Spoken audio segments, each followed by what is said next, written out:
ಭಾರತೀಯ ಸಂಸ್ಕೃತಿಯಲ್ಲಿ ಪರಂಪರೆಯಲ್ಲಿ ಪ್ರಾಚೀನ ಕಾಲದಲ್ಲಿ ಸಹಿತ ಭಾರತೀಯರ ದೇವರು ಧರ್ಮ ಸತ್ಯ ನಂಬಿಕೆ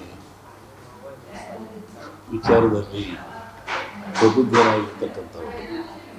ದೇಶದ ಎಲ್ಲ ಕಡೆ ದೈವಾಂಶ ಸಂಭೂತರನ್ನಿಸ್ತಕ್ಕಂಥದ್ದು, ಅವರ ಹೆಸರಿನಲ್ಲಿ ದೇವಸ್ಥಾನ ಗುಡಿ ಗೋಪುರ ಮಾಡ್ತಕ್ಕಂಥದ್ದು, ಸ್ಮರಣೆ ಮಾಡ್ತಕ್ಕಂಥದ್ದು ಇಲ್ಲೇ ಇರ್ತಕ್ಕಂಥದ್ದು.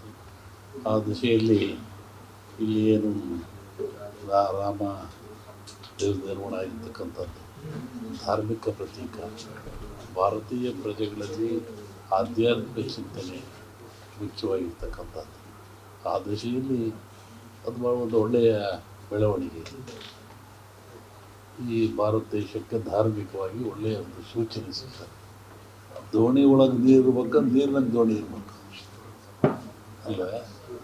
ನೀರೊಳಗೆ ದೋಣಿ ನೀರೊಳಗೆ ನೀರಿದ್ರೆ ಮುಳುಗಿ ಹೋಗ್ತದೆ. ಹಾಗೆ ಯಾವುದೇ ರಾಜಕೀಯದಲ್ಲಿ ಧಾರ್ಮಿಕತೆಯನ್ನು ಬೆರೆಸೋ ಸೂಕ್ತವಲ್ಲ, ಅದು ಬೆರೆಸ್ಬಾರ್ದು.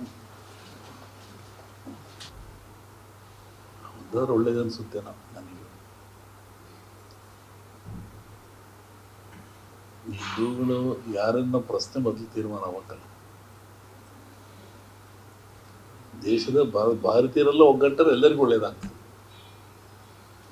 ದಶಾವತಾರ ಎಷ್ಟು, ವಿಷ್ಣು ಅವತಾರ ಮಾಡಿದ್ದೆಷ್ಟು, 11 ಆಗಲಿಲ್ಲ.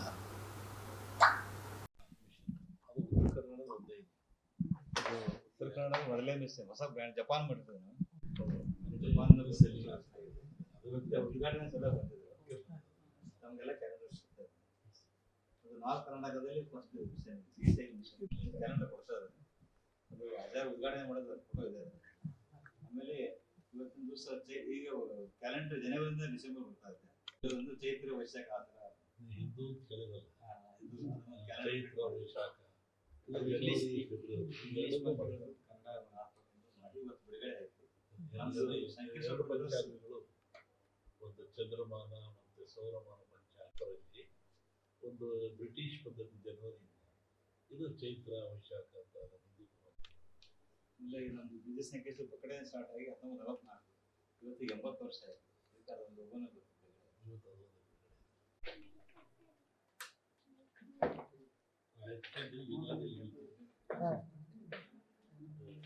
ಕುಟುಂಬ ಮಾಡೋದಂದ್ರೆ ನಾವು ಮಾಡೋದೇನಿಲ್ಲ.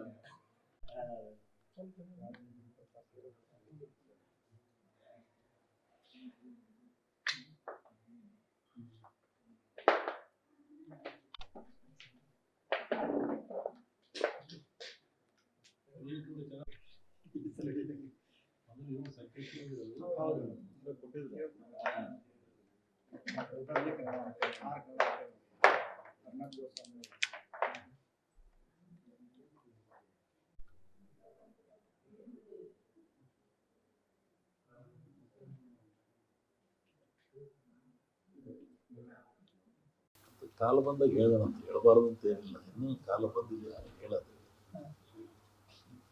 ಲೋಕಸಭಾ ಚುನಾವಣೆಯಲ್ಲಿ ಏನಾಗ್ಬೋದು ಅದೇ ಕಣಪ್ಪ, ಕಾಲ ಬಂದು ಹೇಳೋ ಇನ್ನೂ ಟೈಮ್ ಇದೆ. ಮೋದಿ ಅವರಿಗೆ ಸಾಮಾನ್ಯವಾಗಿ ನಮ್ಮ ಭವಿಷ್ಯ ಇದರಲ್ಲಿ 2 ಥರ ಇರುತ್ತೆ. ಒಂದು ಸಂಕ್ರಾಂತಿ ಮೇಲೆ ಬರುವಂಥ ಭವಿಷ್ಯ, ಇನ್ನೊಂದು ಯುಗಾದಿ ಮೇಲೆ ಬರುವಂಥ ಭವಿಷ್ಯ. ವ್ಯಾಪಾರ ವಾಣಿಜ್ಯ ಆನಂತರ ಅಭಿವೃದ್ಧಿ ಬಗ್ಗೆ ಸಂಕ್ರಾಂತಿ ಮೇಲೆ ರಾಜರಿಗೆ ಹೇಳ್ತಾರೆ. ಯುಗಾದಿಯ ಮೇಲೆ ಸಮಗ್ರ ದೇಶದ ಮಳೆ ಬೆಳೆ ಜನರು ರಾಜರು ಏನಾಗ್ತದೆ ಅದನ್ನು ಯುಗಾದಿ ಮೇಲೆ ಬರ್ತದೆ. ಯುಗಾದಿ ಮೇಲೆ ಬಂದಾಗ ಪೂರ್ಣವಾಗಿ ಎಲ್ಲವನ್ನು ಹೇಳಬಹುದು. ಅದರೊಳಗೆ ಈಗ ರಾಜಕೀಯವಾಗಿ ಹೇಳತಕ್ಕಂಥ ಸ್ತುತಿವಲ್ಲ, ಸ್ವಲ್ಪ ಅಕಾಲಿಕ ಮಳೆಗಳೇ ಇದೆ. ಈ 2024ನೇ ಇಸ್ವಿ ಜಗತ್ತಿಗೆ ಅಂತ ಒಳ್ಳೆಯ ದಿನಗಳಿಲ್ಲ. ನೀವು ಬಾಂಬ್ ಅಂತ ಕರೀತಿರಲ್ಲ, ಅದು ಎಕ್ಸ್ಪೋಸ್ ಆಗೋ ಲಕ್ಷಣ ಇದೆ. ಯುದ್ಧ ಭೀತಿ ಇದೆ. ಜನಗಳು ತಲ್ಲಣ ಆಗಂತ ಜಗತ್ತಿನ ಹೇಳ್ತಿರೋದು ನಡೆಯೋದಲ್ಲ. ಮತ್ತು ಯುದ್ಧ ವಿಧಾನಗಳು, ಆಮೇಲೆ ಅರ್ಥಿಕ್ಸ್ಗಳು, ಈ ಜಲಬಾಧೆ ಮತ್ತು ಜಾಸ್ತಿ, ಜಲಕಂಟಕನೂ ಇದೆ. ಇದರಿಂದ ಜಗತ್ತಿನ ಅತಿ ದೊಡ್ಡ ಸಂತರೊಬ್ಬರು ಕೊಲೆಗೀಡಾಗ ಲಕ್ಷಣ ಇದೆ. ಒಂದೆರಡು ಪ್ರಧಾನಿಗಳಿಗೂ ಸಾವಾಗ ಲಕ್ಷಣ ಇದೆ. ಜಗತ್ತಿನಲ್ಲಿ ಅಸ್ಥಿರತೆ ಇದೆ, ಯುದ್ಧ ಭೀತಿ ಇದೆ. ಆ ಬಾಂಬ್ ಬಂದರೆ ಅದು ಈ ಸತಿ ಬೀಳೋ ಲಕ್ಷಣ ಇದೆ. ಅಣು ಬಾಂಬ್ ಅಂತ ಏನೋ ಕರಿತಾರೆ, ಇಟ್ಟಿದ್ರಲ್ಲ, ಅದು ಎಕ್ಸ್ಪೋಸ್ ಆಗುವಂಥ ಅವಕಾಶ ಇದೆ. ಅದರಿಂದ ಜಗತ್ತಿಗೆ ವಿನಾಶ, ತೊಂದರೆ ತಾಪದಲ್ಲಾಗ್ತದೆ. ರೋಗ ರುಜಿನಗಳು, ಮತ್ತು ಭೂಕಂಪಗಳು, ಸುನಾಮಿಗಳು. ಹೀಗಾಗಿ ಜಗತ್ತಿಗೆ ಬಹಳ ಅಪಾಯ ಇದೆ. If you like this video, ಬೇಗ ಲೈಕ್ ಮಾಡಿ, ಕಾಮೆಂಟ್ ಮಾಡಿ, ಶೇರ್ ಮಾಡಿ ಹಾಗೂ ಯೋಯೋ ಟಿವಿ ಕನ್ನಡವನ್ನು ಸಬ್ಸ್ಕ್ರೈಬ್ ಮಾಡಿ.